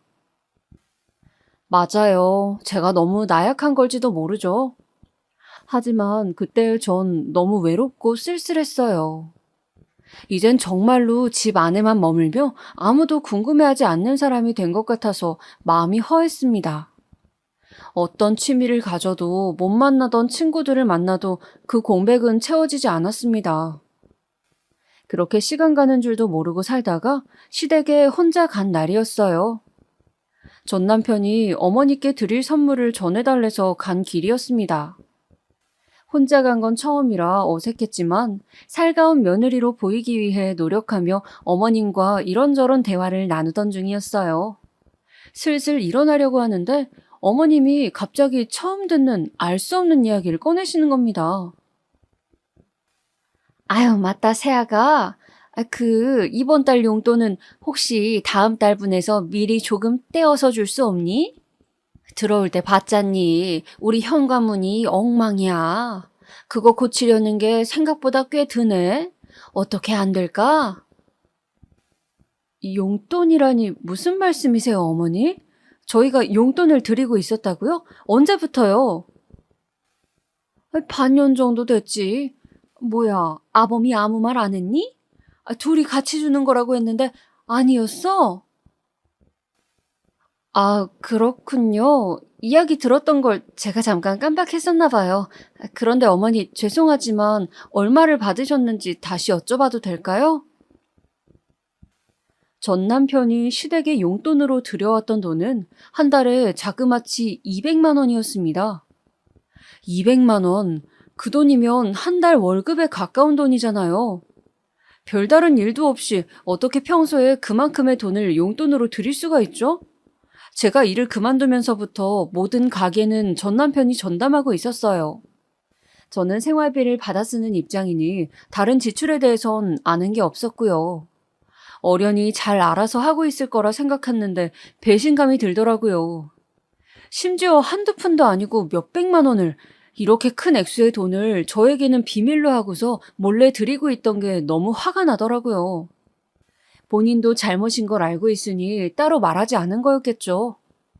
아무리 혼자 벌고 있다고 해도 이건 함께 꾸리는 가정이잖아요.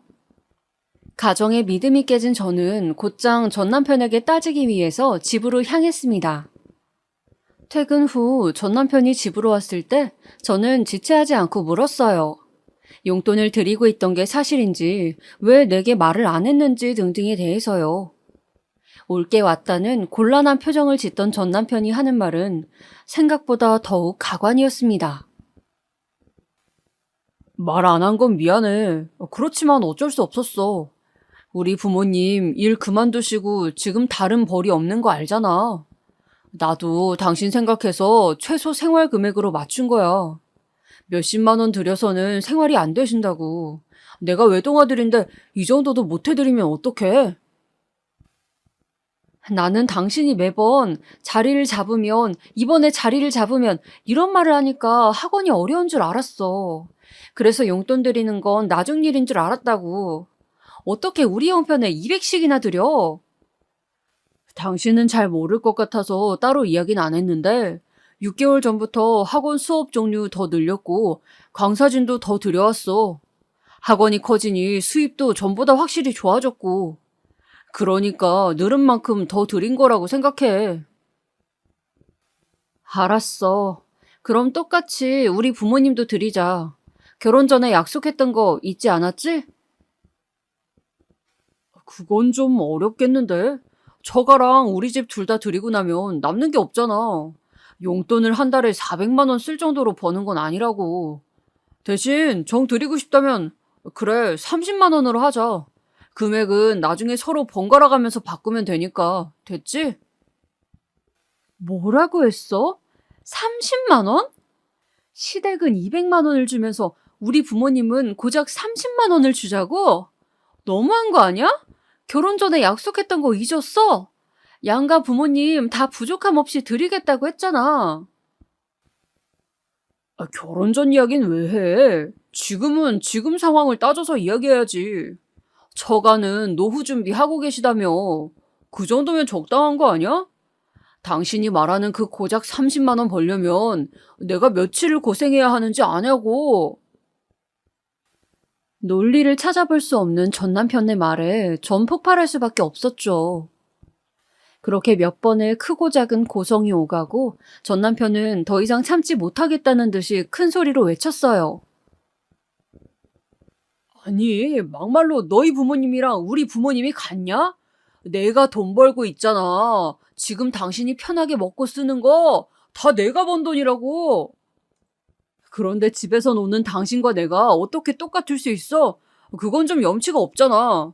정신 차려, 제발 좀. 한순간 믿음이 깨지면서 기댈 곳이 사라진 저는 제자리에 주저앉을 수밖에 없었어요. 나더러 일을 그만두라고 한 건 본인이면서 어떻게 저에게 그런 말을 할 수 있었을까요? 자신에게 기대는 법을 배우게 해놓고선 다시 또 답이 없는 망망대해에 저를 혼자 떨어뜨린 기분이었죠. 그때부터 전 남편의 이야기, 미소, 나를 바라보는 눈빛을 전부 믿을 수 없게 됐습니다. 혼자서 곰곰이 생각해 보았어요. 그렇게 이기적이고 과시적인 사람이 아니었는데 무엇 때문에 바뀐 걸까? 그런데 바뀐 게 아니더라고요. 원래 그런 사람이었어요. 어쩌면 평소 유난히 자신감 없던 전 남편이 여태껏 이런 순간을 바라온 걸지도 모른다고요. 어엿한 가장으로서 모든 걸 책임지고 또 근사한 아들로서 당당하게 용돈을 쾌척하는 모습이요. 그 자리를 지키고 싶어서 이렇게 무리를 하면서까지 큰 소리 치는 거 아닐까 싶고요. 그도 그럴 게 가끔씩 제가 이야기를 하면 꼭 비꼬아서 대답을 할 때가 있거든요. 그 말투 때문에 매번 싸움이 시작됐었죠. 예를 들면, 아, 당신은 선생이고 똑똑하니까 나한테 가르쳐 주려는 거지? 날 못 믿겠다는 거야? 그래, 내가 미안해. 능력을 더 갖춘 사람 만났으면 당신도 이런 고생 안 했을 텐데 말이지. 등등의 말들이요. 그때 당시엔 모든 잘못을 나에게로 돌리고서 내가 이 사람을 더 포용해줘야겠구나, 자존감을 높여줘야겠구나 싶었어요. 열등감을 내비추던 그런 말들이 이런 결과를 불러올 줄은 몰랐네요. 아무리 연애를 하고 결혼을 해도 사람 속을 다 알 수는 없나 봐요. 그 뒤로 친정 쪽에서 연락이 왔습니다. 사위가 갑자기 말도 없이 30만 원을 보냈는데 무슨 돈이냐고요. 금액도 금액이지만 마치 저에게 보여주려는 듯 설명도 안 하고 돈만 보낸 게 너무 화가 나더라고요. 이건 아니다 싶은 마음에 다시 또 전 남편을 붙잡고 이야기했죠. 도대체 뭐가 문제냐고, 뭐가 문제기에 이렇게 나를 무시하는 거냐고요. 그랬더니 옳았구나 싶은지 줄줄 이야기를 늘어놓더라고요. 이것도 잘은 기억이 안 납니다. 이야기하는 동안 사람이 너무 못나 보여서 한 귀로 흘리게 되더라고요. 뭐 대충 이런 식이었어요. 제가 강사로 일할 때 일도 하고 집안일도 한다고 해서 본인에게 생색내는 말투를 쓰더라. 자기 주관이 뚜렷한 게 좋았는데 결혼하고 나니 본인을 작게 만드는 것 같아서 단점으로 느껴지더라 하는 것들이요. 말하는 내내 계속해서 저에게서만 문제점을 찾더라고요. 사실 전 결혼 전에도 후에도 늘 똑같았는데 말이에요. 그러더니 전 남편은 가장 중요하게 생각하는 걸 가장 아무렇지 않은 문제인 것처럼 마지막에 덧붙여 이야기하더라고요. 아, 그리고 집안일 맡게 된 거에서 너무 억울하게 생각하지 마. 우리가 반반 결혼을 했지만 그렇다고 결혼 후에 모든 일을 반반으로 할 순 없잖아. 부부 일이라는 게 그렇게 계산적이어서도 안 되고. 처음엔 왜 갑자기 반반 결혼에 대해서 이야기했는지 몰랐어요. 잠시 생각해보니 제가 일을 그만두고 본인이 돈을 더 쓰는 것에 있어서 제가 반반 결혼으로 트집을 잡을까봐 지레 혼자 찔려서 그러는 것 같았어요. 나도 모자람 없이 준비해왔는데 왜 내가 일도 그만두고 살림을 해야 하냐고 할까봐요. 본인이 가장 계산적이었던 거죠. 아무리 큰 사람인 척해도 자격지심 깊은 본성은 못 감추는 것 같더라고요. 당신이 일 그만두라고 한 거잖아. 전부 다 책임지겠다며. 집에서 쉬는 거 당신 의견이었고 내가 희생한 거야. 그런데 왜 나만 빚지는 심정으로 살아야 해? 이렇게 살려고 결혼한 거 아니야, 나. 긴 말 안 할게. 양가 부모님 용돈 똑같이 드리고 돈 같이 관리해. 그리고 난 일 다시 다닐게. 자리 준비해줘. 미안하지만 그럴 순 없어. 뭐? 학원 자리가 이제 없다고. 다른 유망한 강사들로 꽉 찼거든. 다시 다니고 싶으면 당신 능력으로 알아봐. 그리고 내 의견은 그대로야. 난 용돈을 드려야 하고 당신과는 입장이 다를 수밖에 없어. 앞으로도 가정을 이끌어가야 하는 내 선택이 마음에 안 든다면 어쩔 수 없지. 헤어지는 수밖에. 그 입에서 헤어짐에 대한 이야기가 나오니 이 길고 긴 싸움과 결혼 생활 전부가 끝나버린 것 같았습니다. 도대체 내가 무슨 잘못을 했기에 이렇게까지 잔인하게 구는 건가 싶었는데 결국은 헤어지고 싶어서 그랬나 생각이 들더라고요. 더 이상 대꾸할 힘이 사라져버린 저는 알겠다고 말했습니다. 웃기지만 전 남편은 그 대답을 예상하지 못한 건지 놀라서 저를 쳐다보더라고요. 제가 바로 그러자고 할 줄은 몰랐었나 봐요. 저는 보란 듯이 바로 방에 들어가 짐을 싸기 시작했습니다. 그랬더니 전 남편이 곧바로 따라와 정말 이혼이라도 할 거냐고 묻더라고요. 방금 전까지 본인이 이혼이란 말을 입에 올려놓고선 도리어 저에게 화를 내면서요. 도대체 내가 어떻게 맞춰줘야 해? 돈이 많아서 결혼하는데 문제 없고 가게에 도움도 돼야 하지만 일은 안 하고 당신 일만 내줘야 한다는 거지? 그래서 당신이 뭘 쓰든 뭘 하든 신경 쓰지 말아야 하고 주는 대로 감사합니다. 넙죽 받아야 한다는 거잖아. 자존심은 지키고 싶은데 또 도움은 받고 싶고 이런 거 너무 웃기지 않아? 나 당신 직원 아니고 아내야. 하고 싶은 말을 퍼붓고는 멍청하게 서 있는 전 남편을 두고서 집을 나왔습니다. 더 이상 그렇게 살고 싶진 않았어요. 어떻게든 이혼을 해야 원래의 저로 돌아갈 수 있을 것 같았죠. 집으로 돌아간 저는 지난 결혼 생활로 인해 우울증과 불면증에 시달리며 한동안 약을 복용해야 했어요. 사람들을 만나는 일도 자연스럽게 기피하게 되었고요. 그 중에서도 유독 지나가는 중고등학생들을 보면 마음이 더 답답하더라고요. 아마도 강사 일을 했던 때가 떠올라서 그랬나 봐요. 내가 정말로 아이들을 가르쳤던 사람이었나 싶고, 그러고 보면 인간은 어차피 혼자라는 게 맞았어요. 누군가에게 기대는 일은 이제 다신 하지 않을 거라 몇 번을 다짐하고 다짐하며 스스로를 위로할 수밖에 없었죠. 그렇게 한 달, 두 달 시간을 보내는데 친정아버지가 저를 따로 불렀습니다. 제가 마치 축 처진 산 송장처럼 지내는 걸 도저히 못 보겠다고 하시면서요. 더 이상 지체할 것 없이 그냥 이혼을 하고 당신이 도와줄 테니 친오빠처럼 해외에서 새로 삶을 시작하거나 아니면 여기서 원하는 가게나 사업을 시작하라고 말씀 주시더라고요.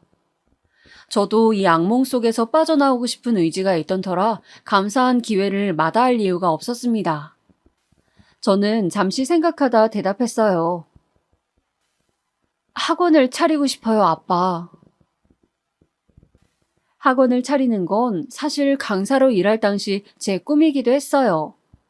더 경력이 쌓이고 연차가 생기면 제 이름을 따서 국어 논술을 주로 다루는 학원을 세우고 싶었거든요. 저와 뜻이 맞는 사람끼리 모여 각자의 수업에 대해 토의하는 시간도 갖는 그런 곳으로요. 하지만 그 꿈은 결혼을 하면서 접을 수밖에 없었죠. 저도 잘 모르겠어요. 그때 무슨 용기가 생겨서 학원을 차려달라 말한 건지요. 어쨌거나 저는 수업을 꽤 오래 쉬고 있었고 사업체를 경영하는 건 분명 더 오래, 더 많은 준비가 필요한 일이었으니까요. 하지만 지금 주저앉은 나를 일으켜 세우는 건 그것밖에 없는 것 같았어요. 아버지는 제 말을 곰곰이 되뇌이시더니 이내 흔쾌히 알겠다고 말씀하셨어요. 절 믿어주는 부모님이 계시지 않았다면 아마도 제 그늘은 쉽게 사라질 수 없었을 거예요. 그 믿음에 대한 은혜를 어떻게든 갚아야겠다고 생각하니 더욱 의지가 생기는 것 같았고요. 그렇게 저는 다소 갑작스럽게 꽤나 돌고 돌아서 학원을 차리는 꿈을 이루게 되었습니다.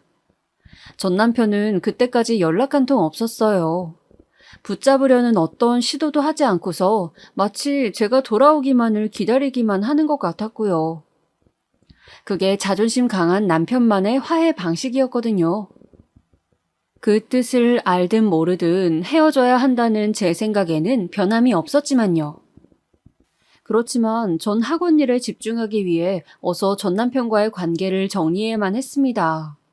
그래서 이혼 서류를 집으로 보내니 한바탕 난리가 났네요.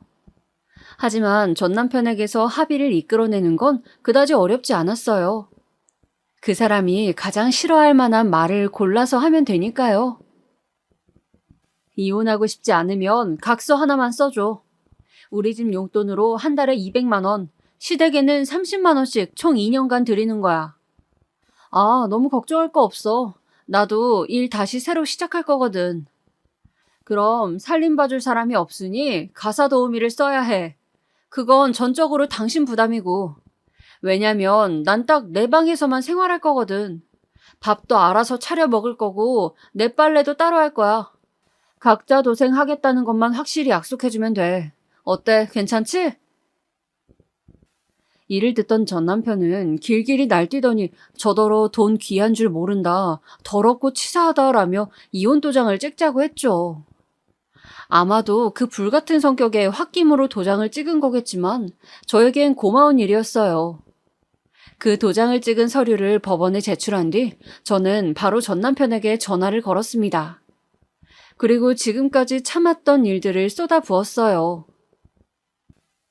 나랑 이혼해줘서 고마워. 돈이 참 귀하단 거 덕분에 배웠어. 그전까진 사실 잘 몰랐거든. 난 부모님이 물려주실 건물도 있고 이제 곧 내 이름으로 사업도 낼 거라서 돈에 대한 개념이 사라지던 차였거든. 고마워. 그렇게 평생 아끼고 아껴가며 더럽고 치사하게 살아. 그럼 안녕. 이 말을 하고 바로 끊어버렸네요. 그랬더니 어찌나 전화를 해대던지 그 전까진 연락 한 통 없던 사람이 맞나 싶더라고요. 처음에는 왜 재산이 있던 걸 비밀로 했냐면서 그럼 쉽게 도움이 구하고 우리 둘 다 조금 더 편히 살 수 있었을 텐데 이기적이라고 욕을 하더라고요. 그러더니 어쩔 땐 이혼을 너무 쉽게 한 것 같다며 자신이 잘못했다고 우는 소리를 하거나 어쩔 땐 자기가 바깥일 하는 사람으로서 안에 있는 사람을 휘어잡아야 한다는 잘못된 생각을 한 것 같다고 이실직고를 하더라고요. 제가 반응이 없으니 마지막엔 우리가 같이 살 때도 자기 몰래 돈 빼달랬던 거 아니냐며 경찰에 신고하겠다고 하네요. 한 번은 전 시어머니가 찾아오셔서 본인이 용돈을 요구한 거니 아들을 미워 말라고 하시더라고요. 다시 만나볼 생각 없냐고 물으시기에 정중히 인사드리고 돌려보냈어요. 정말이지 마지막까지 추잡스럽죠. 돈에 눈이 멀어서 눈에 뻔히 보이는 말을 늘어놓고 하다못해 어머니까지 시켜서 본인 말을 전하다니 말이에요. 그 덕분에 남은 정까지 전부 깔끔히 정리할 수 있었네요. 결혼을 한다는 건 서로 간에 믿음이 쌓이고 미래를 약속하며 오랜 시간을 보내야 하는 건데 이혼은 정말이지 너무 쉽더라고요. 그게 참 씁쓸하면서도 후련했어요. 이렇게 쉬운 줄 알았다면 질질 끌 거 없이 조금이라도 빨리 새 삶을 찾을 걸 싶고요. 그렇게 저는 이혼하고서 바로 전 남편의 학원 맞은편에 학원을 차렸습니다. 작정하고서 보란듯이 맞은편에 세운 건 아니었어요. 그런데 상가를 알아보니 임대가 나온 곳 중 가장 마음에 드는 곳이 거기뿐이더라고요.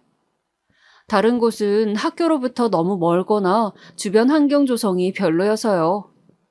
마음에 드는 곳이 전 남편 직장과 가까운 곳이라 해도 일부러 피할 만큼 거리낄 게 없기도 하고요. 솔직히 말하면 그 당시 전 남편의 학원이 계속해서 무리하게 크기를 확장하는 바람에 사정이 어려워졌다고 들었어요. 사업 자금이 필요한데 투자자를 못 구해서 어려움을 겪고 있다고요. 그러니 저는 더욱 상관없다고 생각했고요. 그런데 전 남편의 생각은 조금 달랐나 봐요. 저의 학원이 아직까지 건재한 본인을 견제하려는 고의성이 있단 거죠. 제가 있는 건 어디서 또 그렇게 알고 왔는지 공사 중인 현장을 찾아왔더라고요. 무슨 어디 삼류 드라마 주인공처럼 찾아와서 난리를 피우려는 거 경찰에 신고하겠다더니 얌전해졌네요. 여기에 학원 짓는다며? 다른 곳도 아니고 내 학원 맞은편에. 알아. 일부러 나 보란 듯이 여기 지은 거지? 당신답지 않게 참 치졸하네. 이미 지난 관계를 너무 의식하는 것 같은데. 당신이 이렇게 한데도 나 안 망해. 옆에서 쫑알대는 거 투명인간 취급했습니다. 어디까지 난리치나 두고 보면서요. 이내 작업장에 있는 사람들이 전 남편에게 방해된다며 나가달라고 말한 덕에 끝까지 못 봤네요. 그렇게 피해의식이 강한 사람이니 아마 제가 하는 행동 하나하나마다 의미를 부여하고 혼자 끙끙 앓고 있었겠죠? 그걸 생각하면 맞은편으로 온 게 참 잘했다고 느껴져요. 전 남편의 방해 공작에도 불구하고 저는 학원 공사에 더욱 집중했습니다. 혼자의 힘으론 안 될 것 같아서 이쪽 전문인 동업자를 구했는데 그분 덕분에 여러 어려움과 역경을 헤쳐나갈 수 있었네요. 게다가 친오빠가 소개해준 사람이라 그런지 더욱 신뢰가 가고 더 빨리 정을 쌓을 수 있었던 것 같아요. 그리고 그분과 전 지금 진지하게 만나는 사이가 되었고요. 사업을 준비하면서 오랜 시간 함께 붙어 있다 보니 좋은 점, 안 좋은 점 다 보게 되었는데 이 사람이라면 앞으로 살아가며 서로의 부족한 점을 채워주는 사이가 돼도 좋겠다 싶더라고요.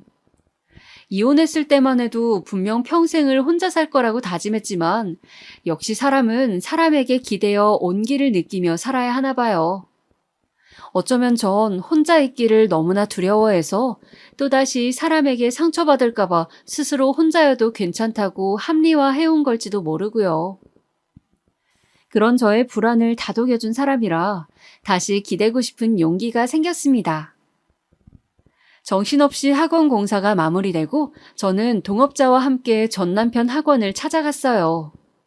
첫 직장 맞은편에 같은 학원을 차린 기념으로 떡도 드리고 인사도 드릴 겸 해서요. 물론 제가 먼저 가자고 제안했죠.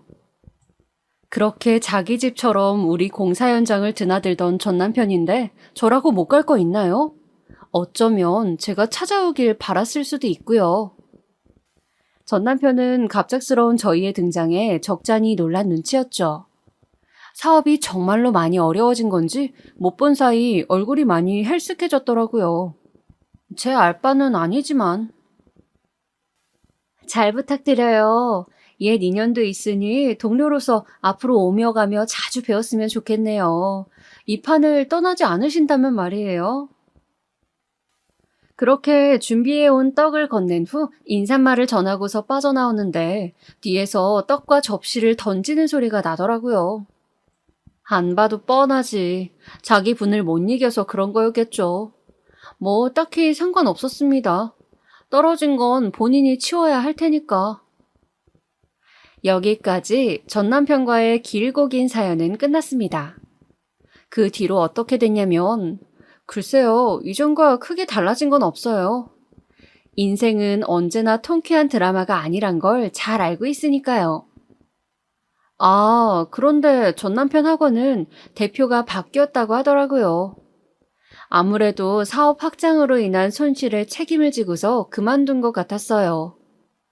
본디 사업 수완이 좋은 사람은 아니었는데 본인에 대한 자신감이 넘쳐나는 바람에 결국 그 꼴 난 거죠. 지금은 어디서 뭘 하고 살고 있을지 모르겠네요. 다만 여전히 본인의 소신대로 부모님께 200만 원만큼의 효도를 하는 사람이 되어 있길 바랍니다. 저는 지금 그렇게 하고 있거든요.